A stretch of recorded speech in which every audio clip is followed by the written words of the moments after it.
Masya Allah, Nduk, Sophia, Rene, madhep Rene, madhep Rono, madhep penonton. Bapak Ibu, saestu menika lare ajaib niki. Nggih, ajaibe napa? Atase kelas kalih niki sampun ngertos gegendingan tembang Jawa. Niki ngepaske laras niki mboten gampang lho Bapak Ibu. Jenengan sing sepuh-sepuh mawon kadang-kadang kan nembang mawon angel mboten pas. Ning lare niki saged pas teng nada, teng titi laras. Teng irama nggih sae. Larene cilik ning pinter, tur ireng manis kaya cilikane Bu Kesi, Nduk. Ora ireng lek iki. Piye? Iki mboten ireng ning coklat kaya plitur. Nduk Sopi? Dalam. Jan sampean luar biasa. Bu Kesi mau ternyuh, ngerti ra ternyuh? Ternyuh ngerti ra, Nduk? Ternyuh kuwi kronto-ronto ngono lho, kudu nangis. Atase bocah cilik ode prono. Atase bocah cilik wis pintere kaya ngene, Nduk Sopi. Pengen dadi sinden kondang tenan. Nggih. Masya Allah, tak dongak-dongakne Nduk, muga-muga sok sampean dadi generasi peneruse Bu Kesi. Amin. Sinden kondang, bayarane larang, lek gak 20 juta aja mangkat, Nduk. Kelarangan malah prei terus minggu dheke. Aja larang-larang bocah semono ki, sing penting belajar, ajar kendel. Monggo disopi kasuran nikah wonten ing panggung maning atiku ing biasa mugi berkah Allahumma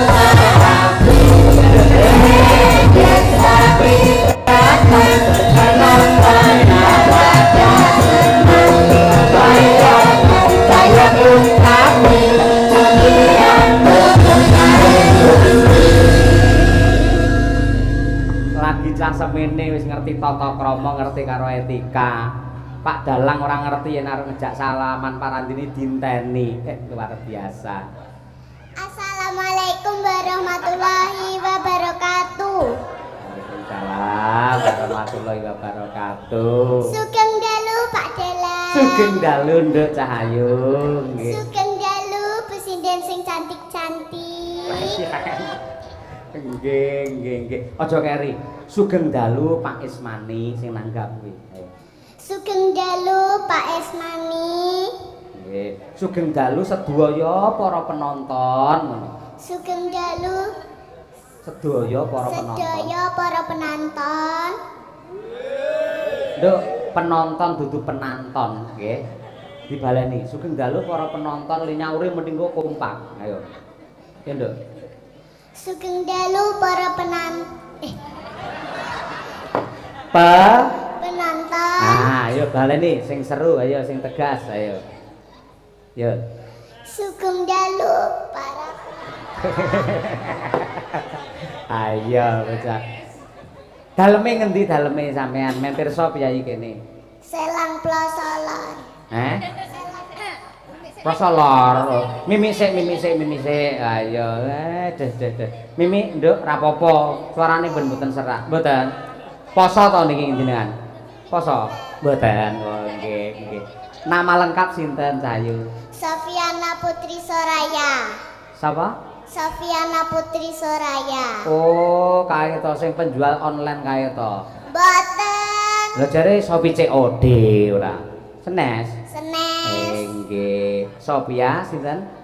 Sofiana Putri Soraya. Kelas pinten Cahayu? Kelas kalih MI. MI. Apakah Nggih. kepanjangan dari MI?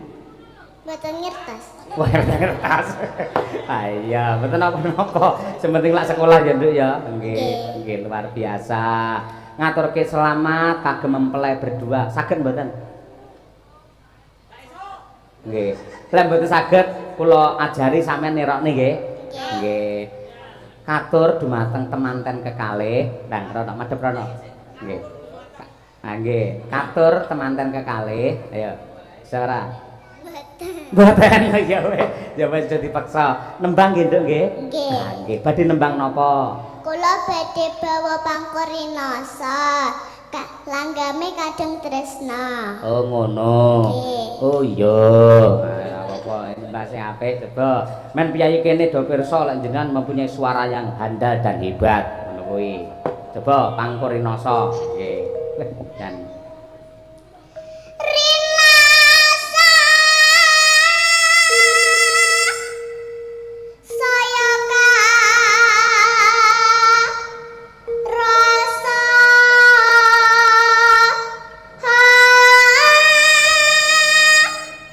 kelas loro kaya ngono tepuk tangan luar biasa nggih.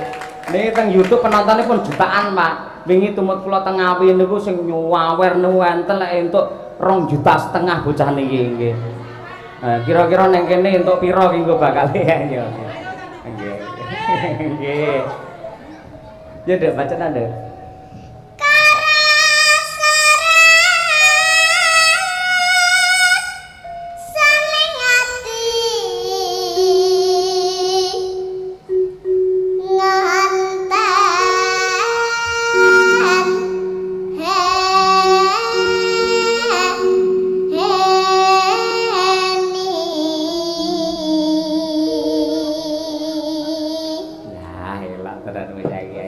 Terus deh.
Hati-hati nduk. Mohon seliramu tanah yo dak tresnani lahir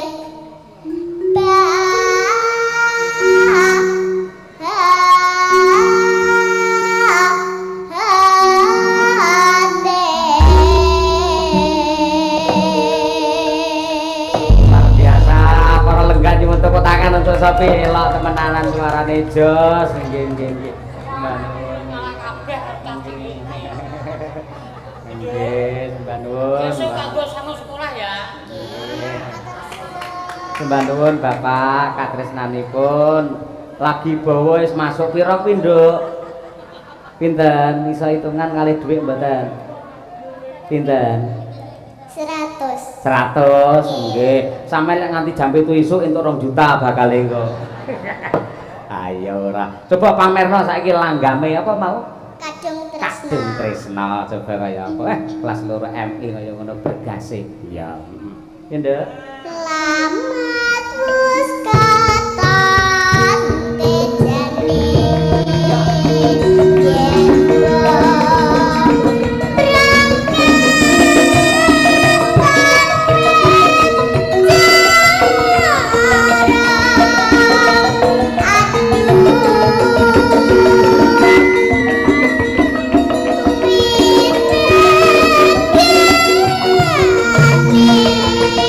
Sinar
Mulane buanter karo Laras ya pleng, karo Tempo karo Irama ya wis ngerti, Nduk. Gap ibumu sinden to ibumu? Mboten.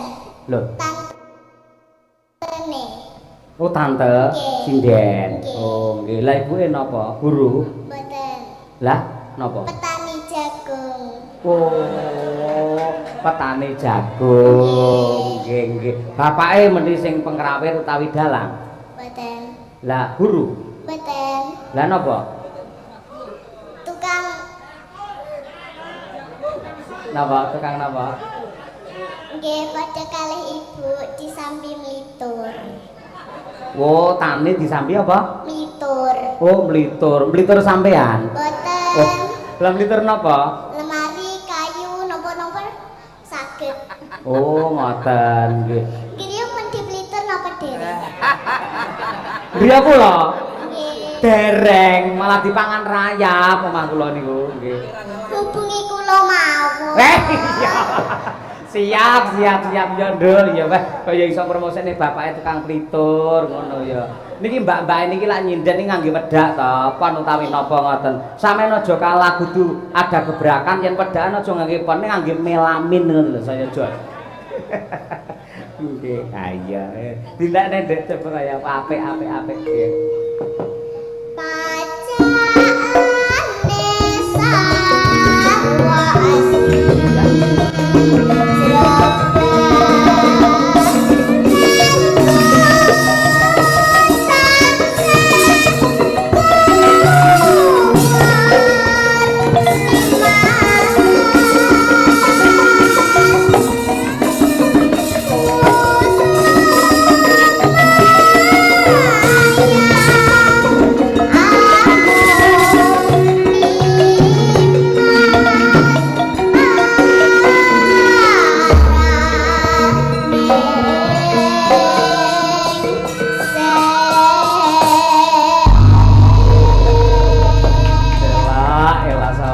Sampai luar biasa jan.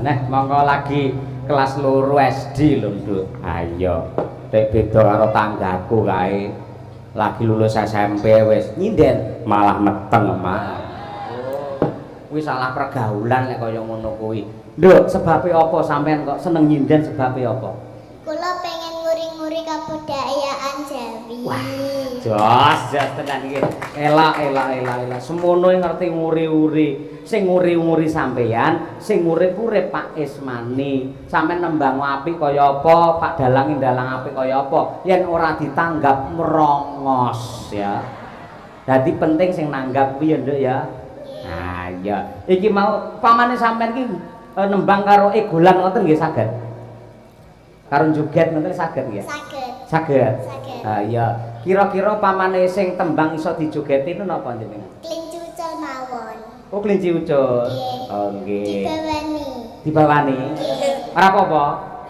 Nggih, matur karo Mas Penggender iki. Ayo ndang piye nek matur. Om, ngono ya ndang. Nggih. Kula nyuwun dipun tintingi ngene.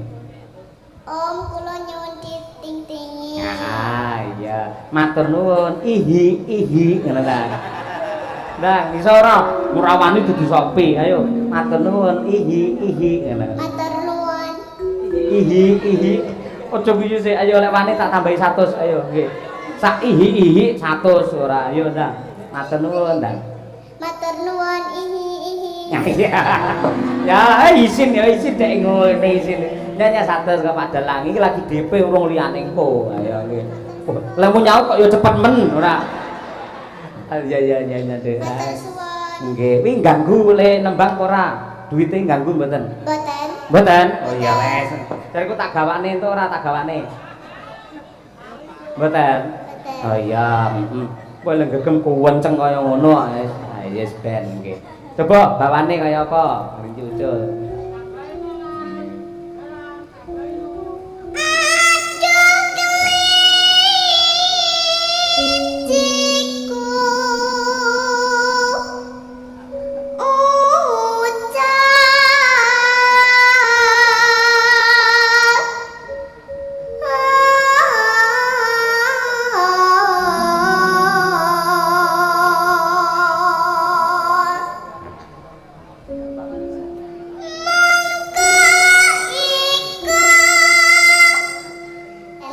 iso mangsuli sampean padahal ramah apa ganteng. Ayo.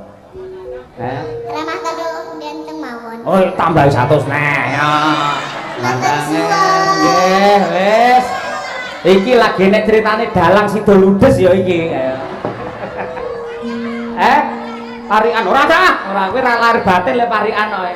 Kete ngele bagus batine kaya wedhus mending ngono wae.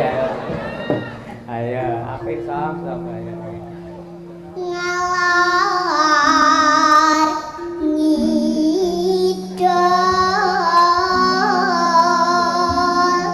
ngidul ngalor ngidul tepung gelang munggah jelek Nanano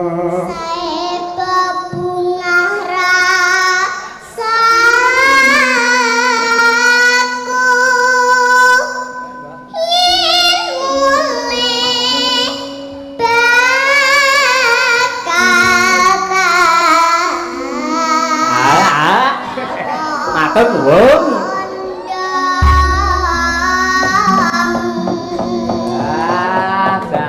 Luar biasa matur nuwun karo Mbak Kakung, matur nuwun Mbak Kakung kae ayo. Matur nuwun Mbah Kangkung. Nggih. Pinter nggih. Wis entuk pira kuwi duwite? Mboten ngertos. Timbang ceblok diadhek kene apa piye nyake? Mboten. Kok tak ubenge ngene penonton ayo. Mboten. Lah iya ra gelem ya. Luar biasa bocah nek kaya ngono. Ayo Sofi. Ya saiki kaya janjimu mau to. Sampeyan kowe gulang lho ya. Nggih. Siap? Nggih. Siap tunggu kaya apa nggih. Ya. Daterake kelinci ucul Sofi dari Ngawi. Yo. Didangdutne nggih, Pak. Lah didangdutne sampean arep piye? Joget. Oh joget. Oh iya. Nggih siap nggih.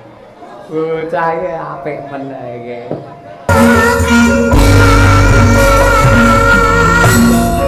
Angkat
Kapan-kapan dijak Pak Cahyo wayangan terus macak sinden ngene iki iso gelem ora?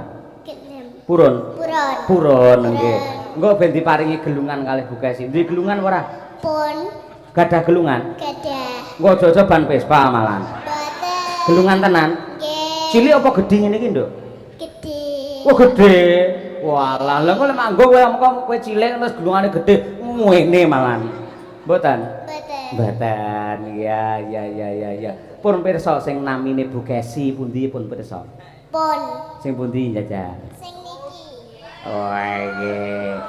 Bu Kesi, ayo paring dawuh. Pemberi iki sik cah semene lho, kelas 2 lho, iso kaya ngono pinter golek dhuwit. Ayo ngono elok tenan. Jan, Masya Allah Nduk, Sophia, Rene, madhep Rene, madhep Rono, madhep penonton. Bapak Ibu, saestu menika lare ajaib niki. Nggih, ajaibe napa? Atase kelas kalih niki sampun ngertos gegendingan tembang Jawa. Niki ngepaske laras niki mboten gampang lho Bapak Ibu. Jenengan sing sepuh-sepuh mawon kadang-kadang kenembang mawon angel mboten pas. Ning larene niki saged pas teng nada, teng titik laras, teng irama nggih sae. Larene cilik ning pinter, tur ireng manis kaya cilikane Bu Kesi, Nduk. Ora ireng lek iki. Piye? Iki mboten ireng ning coklat kaya plitur wae. Nduk Sopi? Dalam. Jan, sampean luar biasa. Bu Kesi mau ternyuh, ngerti ra ternyuh? Ternyuh ngerti ra, Nduk?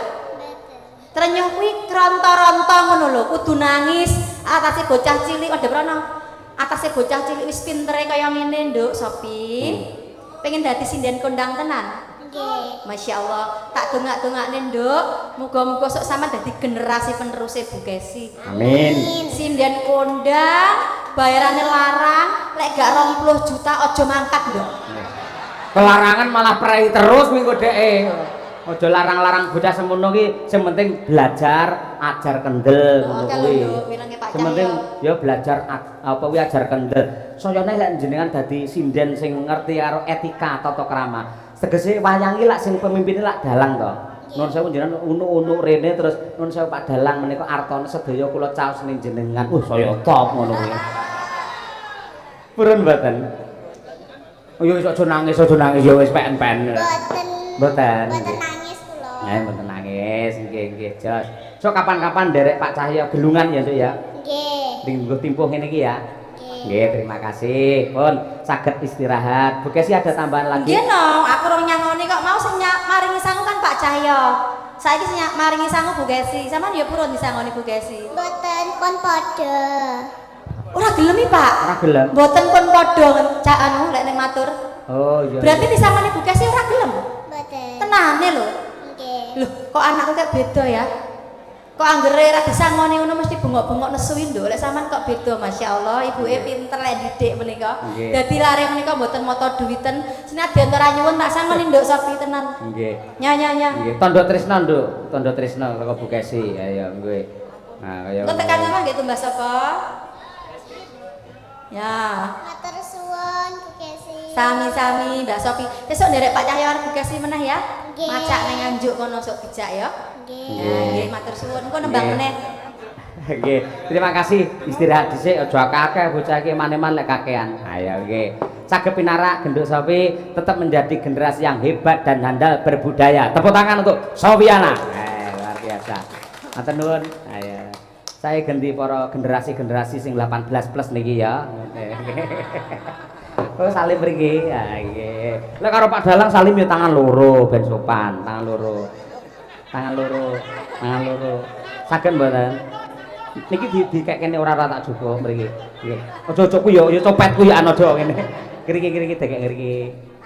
Niki. Nah, ya salaman karo Pak Dalang. Iya, nggih. Wah, wedile tak jupuk didek dek. Duite didek. Oh iya, terima kasih ya karo kuwi bude-bude kuwi. Ayo nggih. Ayo karo Mbah Putri. Nah, kuwi heeh. Terima kasih Sofi memang luar biasa. Ya, nggih.